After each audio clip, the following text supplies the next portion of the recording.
আসসালামু আলাইকুম।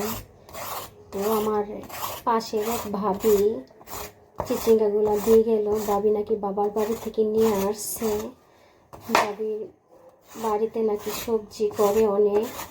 তো ভাবি বললো যে ভাবি সবসময় তো বাজার থেকে কিনে খান, তো আজকে খেয়ে দেখেন মানে অনেক মজা পাবেন না। আসলে বাসার সবজি খাওয়া একটা অন্যরকম একটা মজা, এটা আপনারা সবাই জানেন। তো আমি ভালো করে এখন পরিষ্কার করে নিয়ে কেটে নেব।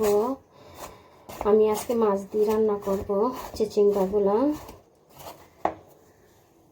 আমি ছোট পিস করে কেটে নিছি। তো এখন আমি ভালো করে ধুয়ে নেব। আমার ফ্রাই প্যানটা গরম হয়ে গেছে, এখন আমি তেল দিয়ে দেবো। আমি একটা পেঁয়াজ দিয়ে দেবো। এখানে সবজিগুলো ভালো করে ধুয়ে নিচ্ছি, এখন দিয়ে দেবো। দিয়ে এখন আমি ভেজে নেবো। তার জন্য আমি সামান্য একটু হলুদ দিয়ে দেবো আর একটু লবণ দিয়ে দেবো। এখন আমি একটু নেড়ে দেবো। চিচিঙ্গাগুলো ভালো করে ভেজে নেবো। চিচিঙ্গাটা ভাজা হয়ে গেছে, এখন আমি চিংড়ি মাছগুলো দিয়ে দেবো। ভেজে দেবো।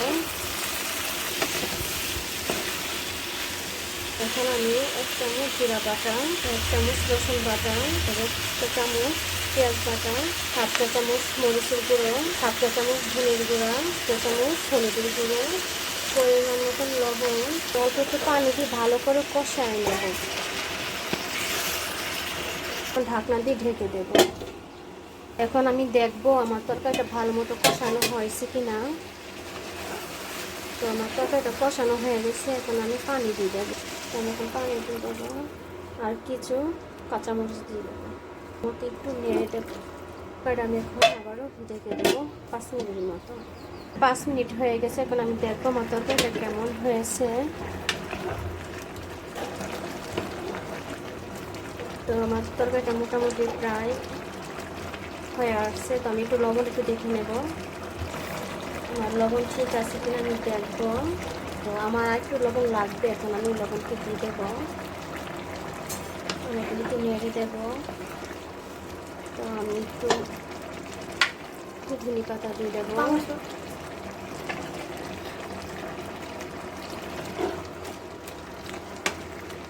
আমার তরকারিটা হয়ে গেছে। তরকারিটা দেখতে অনেক সুন্দর লাগছে, খেতেও মনে হচ্ছে অনেক মজা হবে, যেহেতু বাসার তরকারি। আমার তরকারিটা হয়ে গেছে। তো আপনারা সবাই ভালো থাকবেন। আবার অন্য কোনো ভিডিও নিয়ে আবারও চলে আসবো। তো খুদা হাফেজ।